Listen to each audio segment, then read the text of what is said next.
कोडरमा लोकसभा क्षेत्र से इंडिया के प्रत्याशी माले नेता विनोद कुमार सिंह एवं गांडेय उपचुनाव से जेएमएम की प्रत्याशी कल्पना सोरेन के समर्थन में झारखंड के मुख्यमंत्री चंपई सोरेन, बिहार के पूर्व उप मुख्यमंत्री तेजस्वी यादव, झारखंड के मंत्री बन्ना गुप्ता, मंत्री हफीजुल हसन अंसारी, राज्यसभा सांसद डॉक्टर सरफराज अहमद, गिरिडीह विधायक सुदीप कुमार सोनू ने बेंगाबाद में एक चुनावी सभा को संबोधित किया। मुख्यमंत्री चंपई सोरेन ने कहा कि भाजपा ने ही यहां अधिकतर समय तक राज किया है, लेकिन झारखंड का विकास करने के बजाय विनाश कर दिया है। वहीं बिहार के पूर्व मुख्यमंत्री तेजस्वी यादव ने कहा कि इस बार प्रधानमंत्री नरेंद्र मोदी की विदाई तय है और नरेंद्र मोदी अब जाने वाले हैं। उन्होंने कहा कि मुझे डॉक्टर ने रेस्ट करने को लिए कहा है, लेकिन मैं जब तक नरेंद्र मोदी को बेस्ट रेस्ट नहीं करा दूं, मैं चैन से नहीं बैठूंगा। मौके पर हजारों की संख्या में लोग मौजूद थे। और आप सब लोगों को ये बताना चाहेंगे कि बैठ के तो बोलना पड़ रहा है, हमारे कमर की हड्डी में चोट है। डॉक्टर साहब ने बोला कि तेजस्वी जी 3 हफ्ते आपको बेड रेस्ट करना है। हमने बोला डॉक्टर साहब 3 हफ्ते में तो चुनाव खत्म हो जाएगा और हम तो तब तक बेड रेस्ट नहीं करेंगे जब तक नरेंद्र मोदी को बेड रेस्ट नहीं करा देते। इतना झूठा प्रधानमंत्री आज तक हमने नहीं देखा। विश्व का अगर सबसे झूठा प्रधानमंत्री होगा तो उसका नाम नरेंद्र मोदी है। बेंगाबाद में आए हैं, कोडरमा लोकसभा है, गिरिडीह जिला है। एक बड़ा काम या एक छोटा काम बता दो जो मोदी जी ने बेंगाबाद के लिए किया हो। क्या किया, एक काम बता दीजिए जो बेंगाबाद के लिए विशेष तौर पे किया या कोडरमा के लिए किया हो। आसान मुद्दा क्या है? बेरोजगारी। कितने नौजवान बेरोजगार है, जरा हाथ उठाना। नौकरी मिलना चाहिए था कि नहीं मिलना चाहिए था? आपको पता है पूरे देश में 25 करोड़ नौजवान ओवर एज हो गए, उम्र निकल गया। मोदी जी ने नौकरी नहीं दिया। और प्रधानमंत्री जी का उम्र कितना है? 75 है और 5 साल और मांग रहे। और अग्निवीर योजना में 18 साल में सेना में बहाली, अब 22 साल में रिटायर हो जाएगा। मूछो नहीं आएगा कि रिटायर। तो बताओ, मोदी जी खुद 75 साल के हो गए।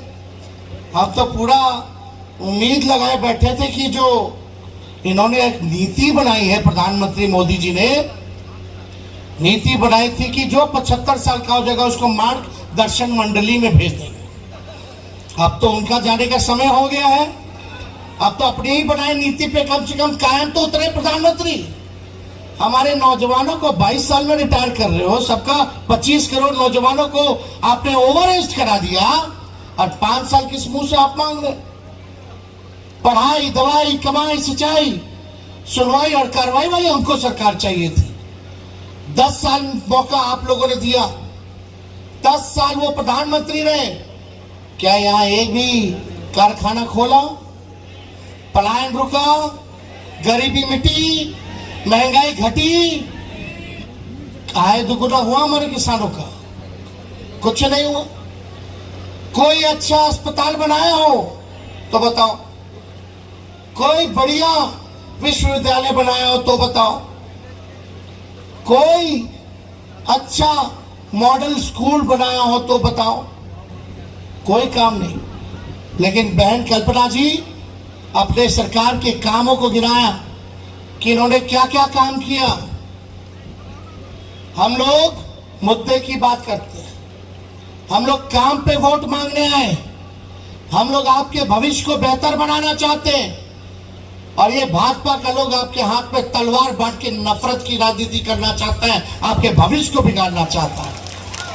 चले, अरे आप भी तो यहाँ लंबा आपने झारखंड में आप सत्ता चलाया है। आपने कभी जो नीट का योजना लाने का नहीं काम किया है, सिर्फ आपने मोमेंटम झारखंड करके जनता को आपने गुमराह करने का काम किया है। खाली मार्केटिंग करने का काम किया आपने, प्रचार प्रसार में आपने अपना राज के संपत्ति का आपने गंवा दिया। इसलिए आज ये जो लड़ाई है, ये लोकतंत्र बचाने की लड़ाई है, संविधान को बचाने की लड़ाई है। और ये जो तानाशाही है, किसी को किसी भी समय उसको जेल में डाल देगा, उसका बाद 2 साल 3 साल तक पूछते रहेगा। माने आप कुछ भी नहीं किया होंगे। जो हेमंत बाबू का जिस जमीन के बारे में उसको आज जो आरोप दिया है, झूठा मुकदमा किया है, वो जमीन है भूमियारी जमीन है, वो कभी कोई ले सकता है, न बदल सकता है, न चाह। उस जमीन के नाम पर उनको आज जेल में डाल दिया। अरे भी पूछते ही जा रहा। इसलिए इस तरह से जो रोटी कपड़ा मकान का जो शुरुआत किया हेमंत बाबू ने, कि देखा कि झारखंड के ग्रामीण अंचल में बड़ा स्थिति दयनीय है, शहरी क्षेत्रों में उसी तरह है। और इसीलिए ये जब 2022 से उनका हिस्सा देने बंद कर दिया पीएम आवास का, तब यह का अब वो आवास ये राज्य सरकार अपना बल पर 2 कमरा के जगह 3 कमरा देना शुरू कर दिया। और हम आप लोग को बताएंगे कि जून तक में, जून महीना में 9 लाख से भी ज्यादा अब वह आवास पूरा झारखंड में वितरण आवंटन होगा। कोई बेघर नहीं रहेगा, हर परिवार को पक्का मकान दिया जाएगा। और उसी तरह आज गरीब का बेटा को, गरीब का बेटी को अच्छा पढ़ाई करने के लिए हम लोग हर तरह का छात्रवृत्ति हम लोग मदद करने के लिए हम लोग योजना बना दिया है। यूनिट बिजली सबको फ्री मिलेगा, जो कि 30 लाख कंज्यूमर को झारखंड में फ्री बिजली उपलब्ध होगा। ये चुनाव सिर्फ 2 लोगों के बीच में है। वो 2 लोग कौन हैं? पहला, जो केंद्र में बैठे बीजेपी सरकार के लोग हैं वो हैं, और दूसरा जो हमारे सामने में बैठे हमारी जनता जनार्दन है। ये इन 2 लोगों के बीच का चुनाव है। ये हमारे झारखंड की जनता के साथ साथ यहाँ पे हिंदुस्तान में जो आवाम है, जो हिंदुस्तान की आवाज है, जो हिंदुस्तान का मूल मंत्र है, हमारे लोग, झारखंड के साथ हिंदुस्तान के लोग, ये उसका चुनाव है। ये आम चुनाव आम लोगों का है। ये आपके मुद्दों का चुनाव है। ये आपके हक अधिकार का चुनाव है। ये आपके संविधान को बचाने का चुनाव है। ये आपके अपने लोकतंत्र को बचाने का चुनाव है। क्योंकि ये चुनाव में बीजेपी वाले मुद्दों की बात नहीं करते। ये यहाँ पे दूसरे जितनी फालतू चीजें होती हैं उन लोगों की बात करते हैं। लेकिन मेरा ये आप लोगों से आग्रह होगा कि आपके जो अपने ज्वलंत मुद्दे हैं, आपकी जो रोजमर्रा की जरूरत है, वो मुद्दों पर में बात होनी चाहिए। और इन मुद्दों पर बात करने के लिए हम भी यहाँ से, और हमारे प्रत्याशी जो हैं कोडरमा के वो भी, और इंडिया गठबंधन के झारखंड में 14 के 14 प्रत्याशी जो हैं वो मुद्दों की बात कर रहे हैं। इंडिया गठबंधन मुद्दों की बात कर रहा है, और ये मुद्दे आपसे जुड़े हुए हैं, आपके सपनों से जुड़े हुए हैं, आपके बच्चों की छात्रवृत्ति से जुड़े हुए हैं, आप लोगों के आगे बढ़ने के अवसर से जुड़े हुए हैं, महिलाओं के संरक्षण के से जुड़े हुए हैं। और आप हमारे झारखंड की जितनी योजनाएं हेमंत सोरेन जी के द्वारा चलाई जा रही है उससे जुड़े हुए हैं। मैं यहाँ पे सिर्फ 3 मुद्दों पे आपसे बात करना चाहती हूँ, और 3 मुद्दों की अपील भी आप लोगों से को दफनाने जनाजे में शामिल होने के लिए हमको समय नहीं दिया गया।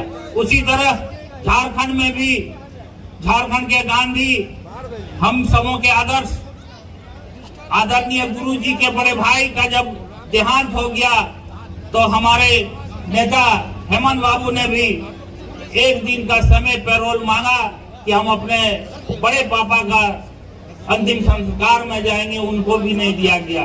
आप समझ लीजिए, अगर आप नहीं चेतते हैं तो कल दिन आपका भी अधिकार छीन लिया जाएगा।